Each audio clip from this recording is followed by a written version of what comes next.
This month, we're asking for your support for our premium programs via the Escapist Plus and YouTube memberships. Your support allows us to continue making the content we want instead of chasing algorithms with the latest trends. Plus, you get a bunch of perks like ad-free viewing via the Escapist Plus on our website, early access on YouTube via YouTube memberships, and bonus content like our monthly Ask the Creators video series where we answer your burning questions. We've also added 3 new perks to our $5 tier, including a 15% discount on merch via our Teespring shop, a new piece of bonus content called Escapist Highlights featuring the best moments from our streams each month, and a new members-only live stream, The State of the Escapist, where you get a quarterly update on how the site is doing from our editor-in-chief. New merch is also now available for Adventures, Nye, Zero Punctuation, and more. Thanks to our fans' continuing support, The Escapist is on track for our best year yet. Was that slow enough, Nick?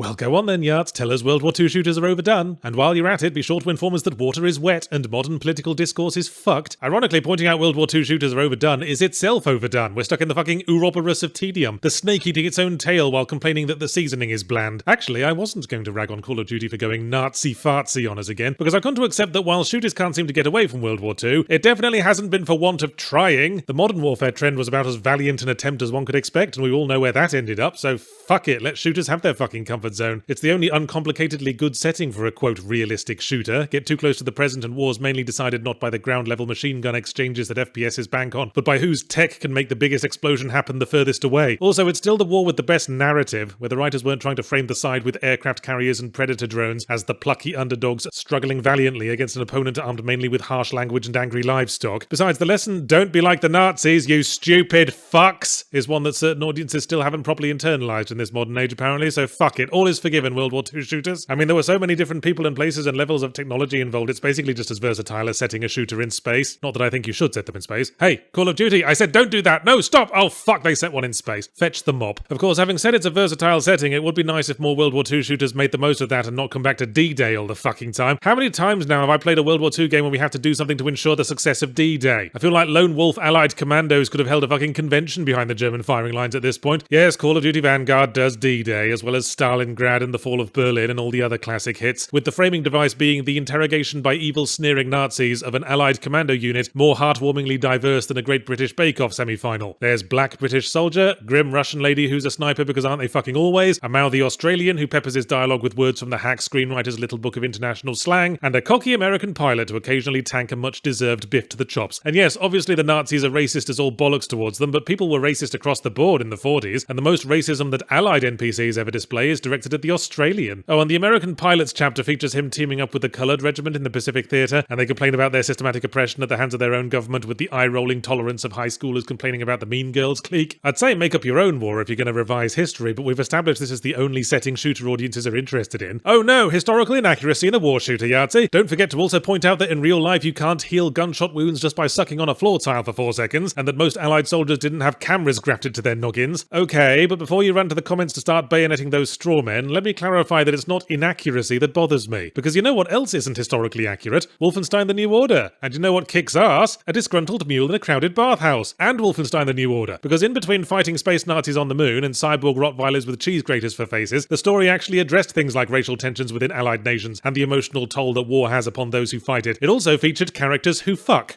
And that's Call of Duty's problem. You don't get a sense that any of its characters fuck, or want to go home, or play snooker, or do anything other than fight the war because they're so bloody patriotic, even their genital warts are red, white and blue. When they lock horns with their superiors, it's not because they're being forced to kill their fellow man, it's only ever because they disagree on how to kill their fellow man with maximum efficiency. It's also bloody lacking in introspection. The Germans are all sneers and moustache-twirling evil, and the Allies are good and therefore must have been progressive and diverse because those things are also good. And incidentally, we have always been at war with Eurasia. Throughout the arc story, our heroes are interrogated and tortured one by one as the Nazis attempt to turn them against each other, which might have been harrowing if all the tension wasn't constantly being flushed straight down the toilet by the narration. Little did those silly Nazis know we were putting on an act and just pretending to betray each other to gather information. Ha ha, stupid crowds. Let's all laugh at their little snivelly noses and overly tight uniforms and little goose-stepping adorable buttocks. Fuck, where'd that come from? Could have been effective if they'd saved that reveal for a final act twist, just when we think all is lost, but we have zero introspection, remember? So our characters can't even for a moment not be waddling under the weight of the biggest fucking bollocks in the the room. You gonna talk about the gameplay at all, Yards? Oh, must we, viewer? It's Call of fucking Duty. You point at everything vaguely head-shaped that's poking out from cover like nipples at the touch of a questing hand, then move up when the game says to, and not before. Because if you do anything other than what the predetermined plot says to do, then it'll usually just explode your fucking head like you're in the fucking Suicide Squad. The final boss fight, finger quotes the size of Bratwurst, entails chasing a Nazi across an airfield and tackling them. I had to repeat it 3 times. The first time because the game never mentioned I was supposed to tackle him, so when I shot his prone defenseless form, he insta-killed my nigh invulnerable ass with a single pistol shot. The second time, I tried to shortcut my way through a spot that apparently wasn't part of the designated chase path, and the game exploded my head. Yeah, just yank on my fucking strings, game, for I am ever thy errant marionette. Alright, fine, the gameplay has some highlights. The Russian lady's final boss was an intense, condemned-style close-quarters sneaky stabathon. There was a nice break from the usual shootout conveyor belt, but none of the other characters have unique abilities that fundamentally alter the gameplay. One of them can carry more grenades, break out the min-maxing algorithm. Oh, and the leader dude has leader powers. Sometimes you can direct your NPC helpers to shoot a specific target if you feel like it'd help. Everyone's shooting everyone else already, of course, but it feels like trying to direct a primary school swimming class to piss in one specific part of the pool. Good analogy for the whole game, actually. A great big splashy arse about in a kiddie pool version of history, without the introspection to notice when the water's getting suspiciously warm.